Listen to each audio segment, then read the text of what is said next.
Go there? We're currently playing a game with our new puzzle we got from Buy Nothing. Uh-oh. Oh no, what's wrong? There's no piece. Ah, it's missing a piece. What do we shout? What's our cat's name? Hider. Hider! Where's that piece, little kitty? There's our cat. Hider. We call him Hider because He hides things. He hides things. one of our favorite books is about a kitty named, what's the kitty's name in the book? Dad. Crash. And Crash has, they love him. The girls love Crash, but he's kind of a naughty pet because he crashes into everything, right? Mm. They even take him to the vet to make sure he's okay. And what does the vet say? You're okay. Yep, he's fine.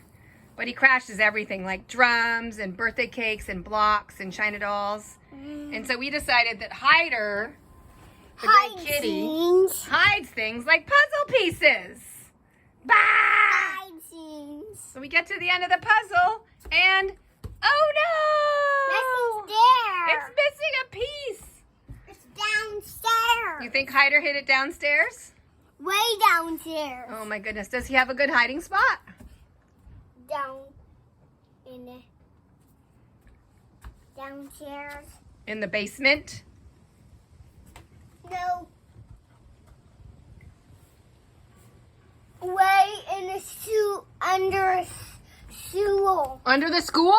No, under. Oh, under the stool? Yeah. You're kidding me. Under a stool. Oh my goodness. Here's our plan. I can tell. His brain is thinking. It's under the stool. Yep. The stool is under downstairs, and then Hider's gonna put it under the stool. Are you kidding me? Holy tamale. No, he did. Oh my gosh. He did put it. It's I inside it. might just have to put the puzzle away. It's so frustrating. It's so sussy. It's downstairs.